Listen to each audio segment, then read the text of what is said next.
kepada kita semua, secara khusus Pastor Andi, ya. Saya sapa saja kepada semua, nggak usah saya urai satu persatu, kalau tidak nanti 20 menit cuma bilang yang terhormat ini, yang terhormat ini. Jadi saya bilang saja, saudara-saudari sekalian yang sangat kami kasihi. Ya, luar biasa hari ini Pastor Andi merayakan 29 tahun sebagai seorang imam dan nanti besok 60 tahun. Pastor Andi itu adalah murid saya, ya, di sekolah tinggi Sahabat Seminari Penele. Saya masih ingat dia masih muda, gagah perkasa, tahu. Cuma saya tahu dia tidak tahu nyanyi kalau tidak salah, tapi atau tahu pokoknya. Tapi dia bersama dengan satu frater lain, siapa? Ya, frater lainnya siapa? Ada waktu itu tahu, cuma ya sudah almarhum ya. Tapi kamu rencana belum almarhum dalam proses menjadi almarhum nanti, tapi umur 100 tahun kan. Jadi saya senang bahwa bisa akhirnya berjumpa dengan Andi di Uskupan Agung Merauke ini, menjadi juga pembantu saya yang istimewa. Ya, para pastor semua merupakan pembantu uskup ya. Karena itu kalau ada pastor yang kepala batu, mereka bukan pembantu uskup, mereka pembantu setan. Ya, begini ya. Karena para pastor hanya ambil bagian dari imamat Kristus. Jadi kalau mereka mulai macam-macam terhadap uskup, habislah imamatnya, selamat mati dan sebagainya ya. Tapi Pastor Andi tidak ya, sudah menjadi seorang imam 29 tahun, luar biasa ya. Profesiat Pastor Andi, dan besok umur 60 tahun.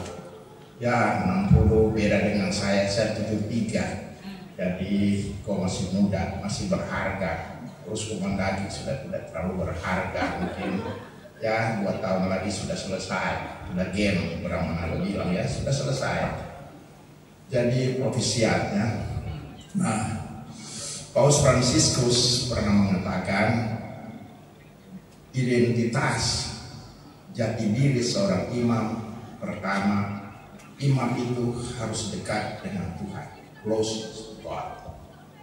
Ya, jadi kalau para imam itu tidak sembahyang-sembahyang, hanya kesana kemari ya, di mana-mana ya, tidak berdoa, itu bukan imam. Mereka itu malah menghancurkan iman ya. Jadi mesti mereka menjadi man of God ya, manusia Allah, man of prayer, manusia berdoa. Juga yang kedua, seorang imam adalah dekat dengan uskup. Jadi memang karena para imam ambil bagian dalam imamat Kristus. Jadi seperti saya katakan tadi, bila ada imam-imam yang kepala batu, yang mulai miring-miring terhadap uskup, apalagi menghantam uskup, dia sudah pasti ya ke neraka sudah ya. Tinggal tunggu tanggal mainnya. Baru-baru saya ada khotbah di Manado, teman dari Pastor siapa? Andi, Pastor Jonas Acas meninggal. Adalah orang baik sekali. Dia di mana-mana itu baik, populer di mana-mana, ada orang baik sekali.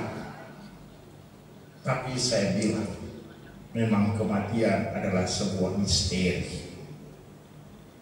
Ada pastor yang baik sekali, cepat dipanggil Tuhan. Tapi ada pastor yang bikin susah para uskup dan umat, tidak pernah dipanggil Tuhan, masih berkeliaran. Itu yang bikin heran juga ya. Mereka tertawa, tapi kemudian benar juga, termasuk barangkali ya. Jadi memang close to bishop. Dan ketiga, seorang imam adalah dekat dengan teman-teman. Tidak bisa jalan sendiri, harus dalam sebuah persaudaraan. Karena itu saya menekankan di Keuskupan Agung Merauke ini, para imam harus bersatu.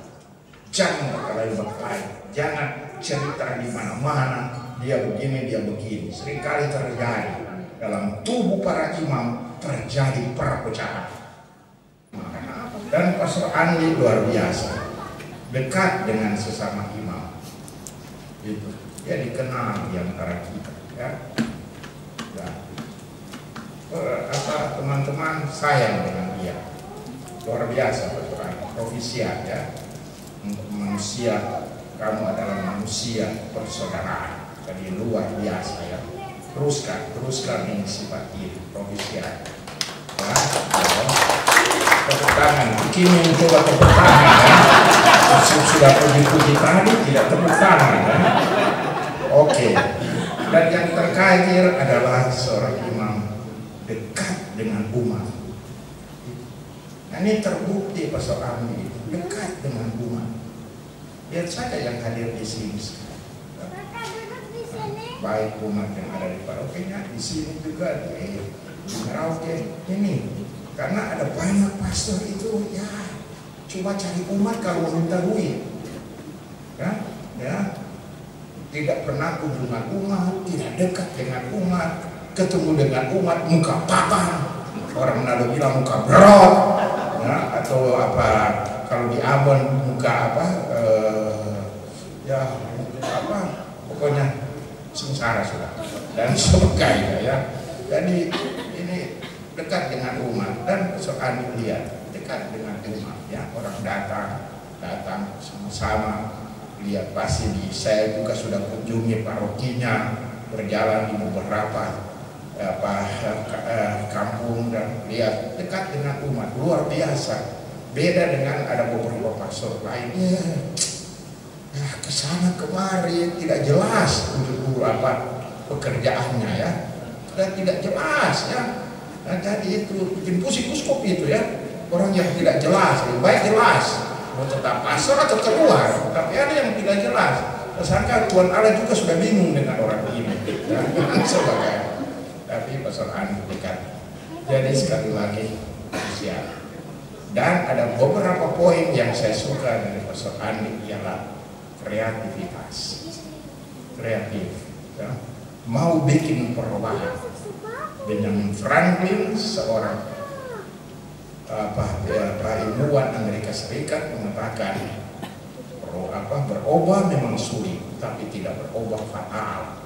Jadi pastor ini suka bikin perubahan, ya. Misalnya di parokinya bukan cuma begitu, ada kreativitas, ada inisiatif istighfar untuk bertumbuh dan berkembang. Dan salah satu yang menarik bagi saya adalah fokus kepada pendidikan, khususnya pendidikan anak-anak Papua. Tepuk tangan bersama tentu saja dengan para suster dan didukung oleh kita semua. Luar biasa, karena menurut saya seperti kata Nelson Mandela, mantan presiden Afrika Selatan, kalau kita ingin kuasai masa depan hanya dengan pendidikan, dari masa depan dari Papua Selatan, dari juga Merauke hanya ditentukan oleh pendidikan. Kalau tidak, kita akan disapu bersih oleh orang-orang lain. Apa boleh buat? Karena kita bodoh-bodoh, ya? Bodoh, lebih bodoh, sampai bodoh-bodoh semua ya, dan sebagainya. Dan kata dari seorang pejuang hak asasi manusia maupun dia katakan hanya lewat pendidikan terjadi perubahan. Jadi Pastor Andi Profisiat cuma ini yang saya bisa berikan sebagai kado untuk kamu. Luar biasa. Untung kamu merayakan ini, uskup ada di sini. Kalau tambah lagi 2 minggu, saya sudah berangkat lagi. Baru 1 bulan saya balik di sini, ya. Dan mungkin balik sudah jenazah. Sekian dan terima kasih.